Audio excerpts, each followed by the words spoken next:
ఇవాళ బాలీవుడ్ షేమ్లెస్లీ మనకి ఏం చూపించింది వెనకటికి అని అంటే లవ్ ట్రయాంగిల్, ఐటమ్ సాంగులు, ఒక 20 సార్లు మొగలే ఆజములు.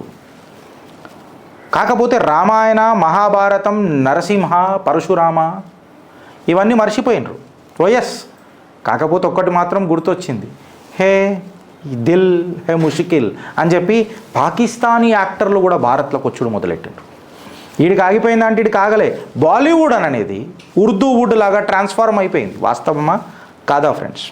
उर्दू पोएट्री, अरे गाना कैसे लिख सकते भाई, मैं उसमें उर्दू का तो फ्लेवर आना चाहिए. उर्दू లేకపోతే పాటలు ఎట్లా రాస్తాము అననే తారాస్థాయికి పిచ్చి లేచిపోయింది.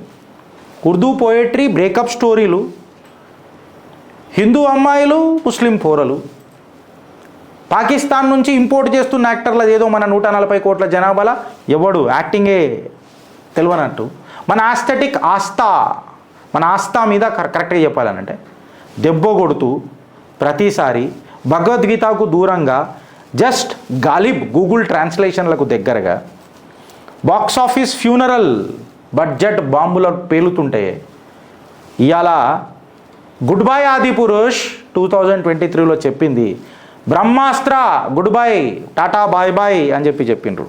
ఎందుకు అని అంటే పేర్లు హిందుత్వం పేర్ల మీద పెట్టి ఎగ్జిక్యూషన్ని చంపిండ్రు. ఆదిపురుషులా హనుమంతుడు ఒక డైలాగ్ కొడతాడబ్బా, అట్లా మాట్లాడతాడా? నా అనిలాత్మజుడు, నా వాయునందనుడు, నా కపికిషోరుడు ఇట్లాంటి చండాలపు మాటలు మాట్లాడతాడా?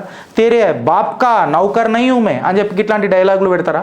సాక్షాత్తు ఆ అనిలాత్మజునికి, ఆ రుద్ర రూపానికి, బజరంగ్ బలికి, ఒక హంబల్ వారియర్ తర్వాత ఒక యుద్ధ నీతి తెలిసిన, సినిమా నీతి తెలిసిన ఒక సినీ తార లేచింది.